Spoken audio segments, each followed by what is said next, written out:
My name is Linda Parker. I am 59 years old. I live alone in my small house in Brighton.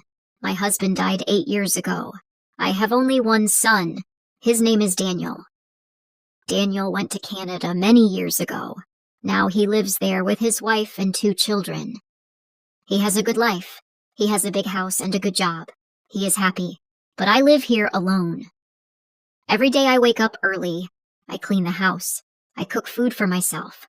In the evening, I sit alone. Nobody comes to see me. Daniel does not call me much. Sometimes he sends me money. Sometimes he says, "Mother, I will come soon." But he never comes. Still, I wait for him. I love him very much. He is my son. I keep his old photos in my room. I look at them every day. One day someone knocked on my door. I opened it. It was Daniel.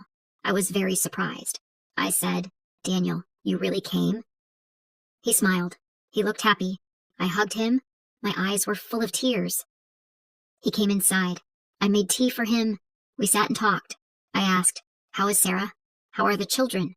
He said, "They are all fine." Then I asked, "Why did you come?" He said, "I missed you, Mother. You live here alone. I worry about you. I want to take you to Canada."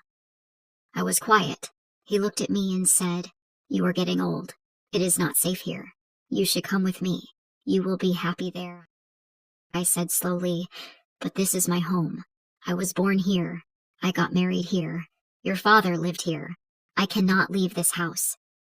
Daniel looked serious. He said, "This house is very old. It is not good for you. In Canada, you will have everything. You will have your own room. You can see the children every day. Sarah also wants you to come." That night I sat alone and thought, what should I do? I did not want to leave, but Daniel was my only son. The next morning Daniel said, "Mother, we should sell this house. You do not need it anymore. You will live with us. You can use the money for your new life." I looked at him. He smiled. I thought maybe he really loved me.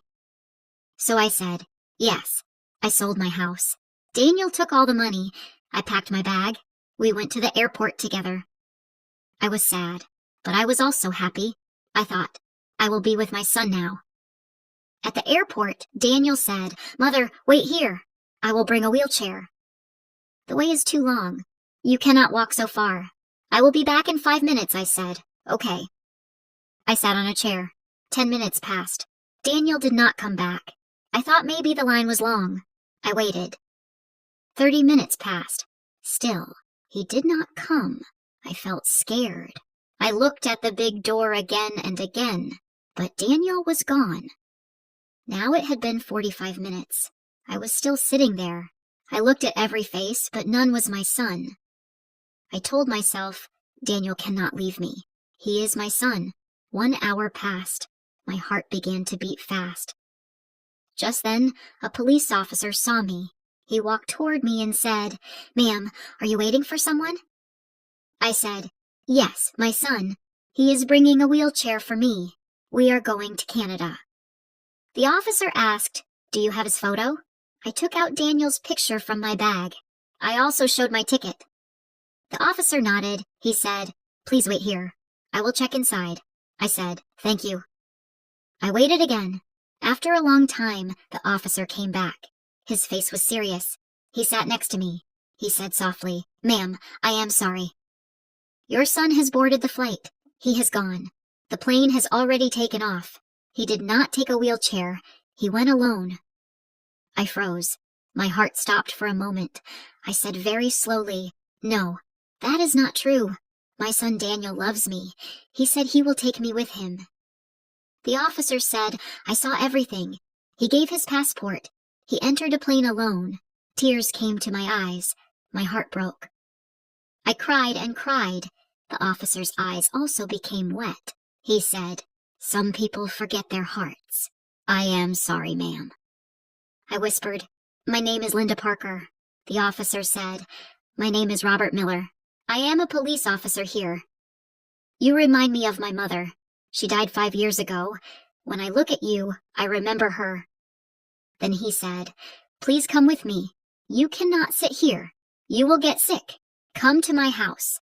My wife is kind. She will cook for you, I said, but I do not want to trouble you. He smiled and said, It is not trouble. It is love. You are like a blessing to me. Robert called his wife Olivia. He said on the phone, I found an old woman at the airport. She is all alone. Her son left her. Can she stay with us? I could hear Olivia's voice. She said, Yes, please bring her. That night I stayed at Robert's house. Olivia brought me food. She spoke to me like a daughter. I cried in my room. I missed Daniel. I missed my house. But these strangers gave me love. The next morning, Robert got a phone call. He went to another room. He spoke in a low voice. Later, he came to me. I asked, Is everything okay? He smiled and said, Yes, everything is fine. But I saw pain in his eyes. What I did not know was this. The flight that Daniel took had crashed. There were no survivors. Daniel was gone. But Robert did not tell me. He knew that I still loved my son. Even after what he did, I still prayed for him. I still hoped that one day he would come back.